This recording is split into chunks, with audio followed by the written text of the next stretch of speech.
Nah, baik, menyambung dengan pertemuan terakhir kemarin, dalam contoh studi kasus perhitungan kuat tekan dari profil, sebetulnya yang saya gunakan nanti adalah logika alur ini, gitu ya. Jadi sebetulnya secara lebih lengkap, kalau dari contoh hitungan sebelumnya saya belum menyampaikan sampai dengan adanya elemen yang terjadi tekuk lokal apa tidak kan gitu.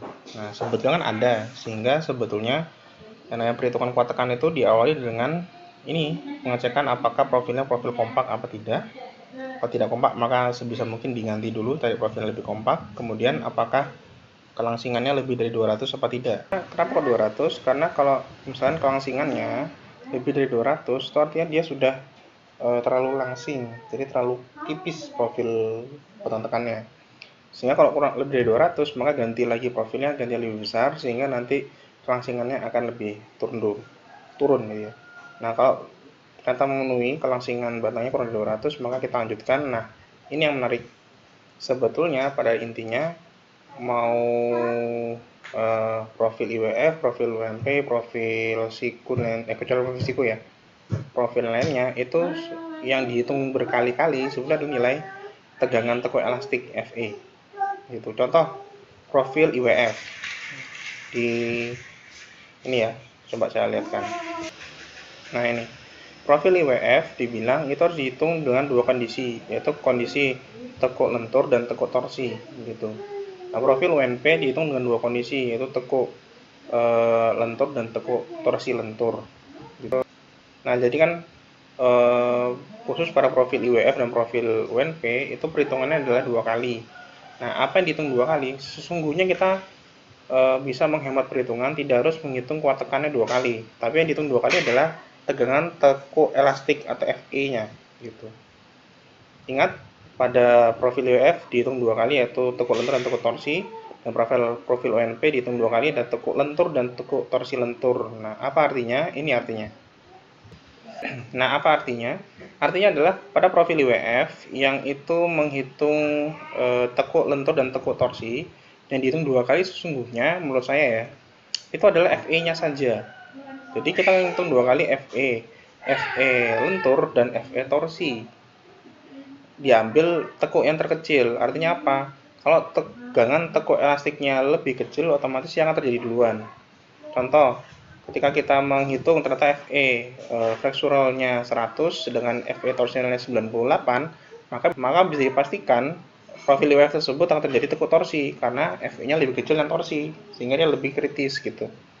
Nah, dari FE minimum tadi yang terkecil di antara dua kondisi, maka kita bisa hitung F critical dengan memasukkan dua kondisi ini tergantung dari langsingannya, termasuk langsingan tinggi atau rendah gitu. Kalau tinggi dia yang ini, rendah yang ini. Dengan nilai FE, yang FE ini, FE-nya adalah nilai minimum dari yang sudah kita hitung dua kali tadi. Di akhir barulah kita hitung berapa kuat tekannya. Seperti itu caranya. Nah, profil UNP yang dihitung dua kali juga FE-nya juga. FE pada kondisi lentur berapa, FE pada kondisi tekuk torsi lentur. Nanti diambil yang terkecil. Yang terkecil berarti kan itu artinya dia terjadi tekuk tersebut gitu ya. Barulah kita hitung dengan rumus F critical seperti ini. Kelangsingan tinggi atau kelangsingan rendah, baru nanti dihitung kuat tekannya. Nah, itu sebetulnya inilah semua yang akan saya bawakan ke contoh perhitungan ini, kecuali pada profil T. Gitu ya. Profil siku gimana Pak? Profil siku lebih enak. Profil siku itu tidak harusnya secara teoretik harusnya dihitung secara lentur dan torsional lentur. Tapi nanti kenyataannya SNI akan menyederhanakan perhitungan profil siku hanya dengan menghitung lentur saja, tidak menghitung torsi lentur. Gitu. Nah, kecuali profil T. Nanti profil T akan saya bikin satu segmen tersendiri karena cukup tricky dengan profil T gitu ya. Oke, langsung saja kita masuk ke contoh perhitungannya. Baik, kita lihat dari profil IWF bagaimana cara menghitung kuat tekannya. Jadi contoh ada sebuah elemen barang tekan panjangnya 275 cm atau 250 mm dengan profil yang cukup besar, profil IWF 300x300 dengan mutu baja BJ34 yaitu FE 210 MPa. Nah, berapakah kuat tekannya dengan panjang profil 750 mm? Dari tabel profil kita baca terdapat inersia X sebesar 20.400 cm pan 4, inersia Y 750, jari girasi arah X 13,1 cm dan jari girasi arah Y 7,51 cm dan luas penampang kotor 119,8 cm persegi. Hati-hati 1 cm gitu. Nah, sekarang langkah pertama adalah ini. Satu, apakah termasuk kategori profil kompak? Itu kan harus dicek dulu. Karena kalau masuk nggak kompak, maka lebih baik ganti profil. Nah, kita lihat untuk lebar sayap, kita menghitungnya 150 bagi 15, yaitu rasio lebar sayap dibagi tebal sayap. Itu adalah 10.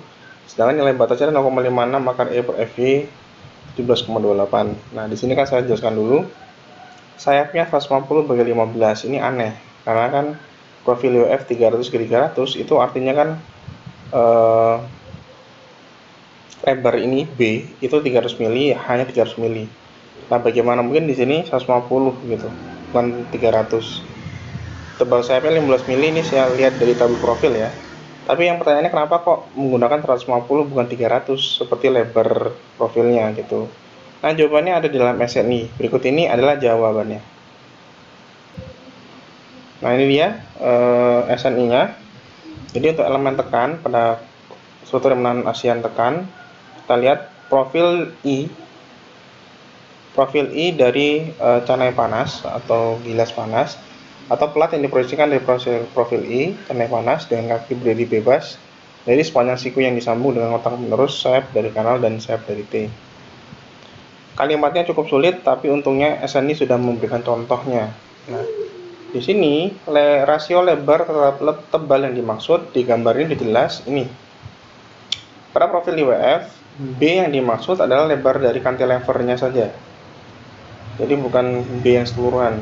Jadi maka lebarnya itu adalah B per 2, lebar profil dibagi 2. Karena tadi 300 kali 300, artinya kan lebar profil 300 mm, per 2-nya berarti 150 mm. Dibagi dengan T. T adalah tebal profil, dari tebal profil dapatnya 15 mm. Maka rasio B per T-nya didapatlah angka 150 dibagi 15 gitu ya. Seperti tadi. Nah, ini 150 bagi 15 dapat angka 10 dengan nilai batasnya tadi sudah saya tunjukkan di tabel profil SNI 0,56 akar E per FY. Tentu saja nilai E-nya adalah 200.000 MPa seperti yang kita ketahui. FY-nya sesuai dengan mutu baja rencana adalah BJ34 yaitu 210 MPa, maka nilai batasnya adalah 17,28. Nah, apa artinya? Artinya pada sayap rasio lebar dibagi tebal itu kurang dari nilai batas, yang artinya disebut dengan sayap yang kompak gitu. Maaf, saya lupa memberikan keterangan ini sayapnya kompak. Ini ya, maka ini disebut dengan sayap kompak karena kurang dari nilai batas. Nah, selanjutnya pada badan itu tinggi profil dikurangi 2 kali tebal sayap dibagi 10. Nah, 10 itu adalah tebal profil, lihat dari tabel profil. 2 kali tebal sayap itu 2 kali 15 juga dari tabel profil. Kenapa? Karena badan yang itu dimaksud adalah badan yang tinggi badan bersih ini, yang bagian dalam gitu. Nilainya adalah 27, sedangkan nilai batasnya 1,49 E per FY. Nah, coba saya jelaskan dari mana angka 1,49 tersebut. Nah, lagi-lagi dari sini, namun kita geser ke bawah.